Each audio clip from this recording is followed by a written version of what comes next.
নমস্কাৰ বন্ধুসকল, কি খবৰ আপোনালোকৰ? আশা কৰিছোঁ ভাল। মই আজি আহিছোঁ গুগামুখত আৰু কাৰ লগত আহিছোঁ, কাৰ মেকআপ কৰিম আপোনালোকক অলপ দেৰিকৈ দেখুৱাই আছোঁ। মেকআপ কমপ্লিট হোৱাৰ পিছত দেখুৱাম আৰু তেখেতে বা মোৰ মেকআপ কেনেকুৱা পায় সেইটোও জনাম। মেকআপ হৈ গ'ল, মেকআপ কৰি থকা অৱস্থাত আপোনালোকক দেখুৱাব নোৱাৰিলোঁ।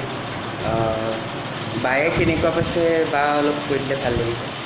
অজয় খুব ভাল মেকআপ আৰ্টিষ্ট আৰু খুব ধুনীয়াকৈ কৰে।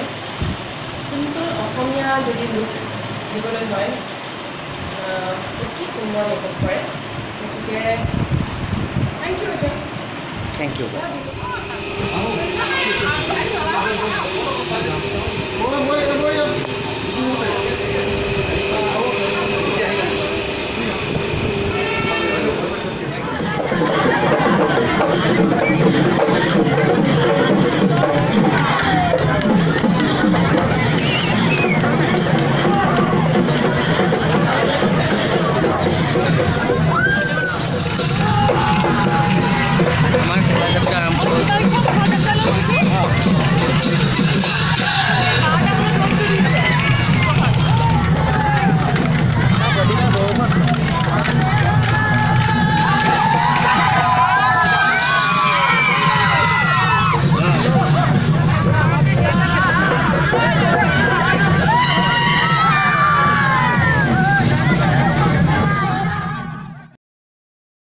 সীতাবাৰ মেকআপ হৈ গ'ল, তাৰপিছত আমি শোভাযাত্ৰাৰ পৰা আহিলোঁ। আৰু যদি আজিৰ ভিডিঅ'টো ভাল লাগিছে তেতিয়া মোৰ চেনেলটো লাইক, কমেণ্ট আৰু ছাবস্ক্ৰাইব